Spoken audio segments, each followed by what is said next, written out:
Sa video na ito, ibabahagi ko sa inyo ang proseso kung paano mag-file ng SSS Salary Loan online.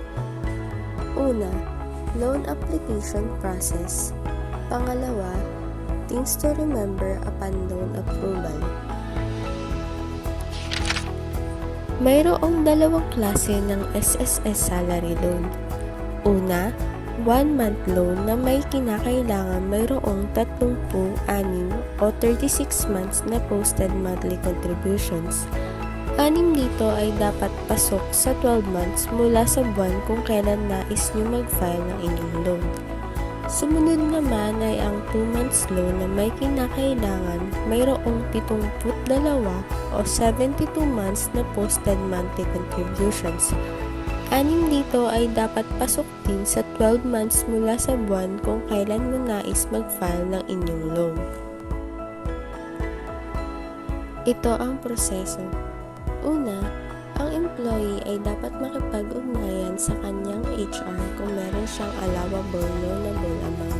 Kapag nakumpirma na meron sa HR, tuloy na ang online application. Mag-login sa iyong SSS account, pumunta sa www.sss.gov.ph. I-click ang member at ilagin ang iyong username at password. Ang UMID ATM or Registered Savings Account number ay kailangan para sa iyong loan. Para mag-register ng bank account, i-click ang Disbursement Account Enrollment module sa loob ng e-service menu.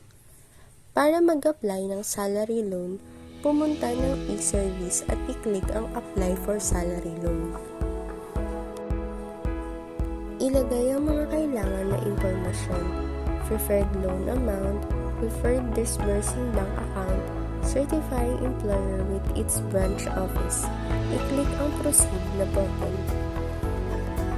I-click ang Submit button sa dulo ng disclosure statement para dumiretso sa confirmation page.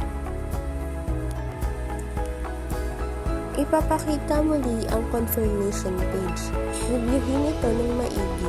Kapag okay na, i-click ang Proceed. Magdi-display ng transaction number sa screen at ipapadala din ito sa member's registered email address. Kailangan mo ipaalam sa iyong HR para sa online approval of loan application. Note, the loan application expires within 3 working days if HR is not notified to approve within the prescribed time.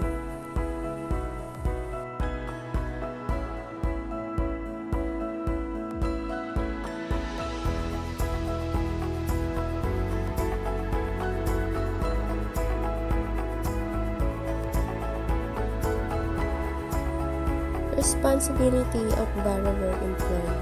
Ang employee ay dapat magbigay ng kopya sa HR ng statement of account para sa salary deduction, amortization due, any interest or penalty for late remittance.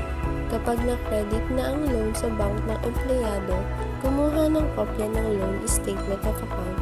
Ito ang steps. Una, mag-login sa my SSS account.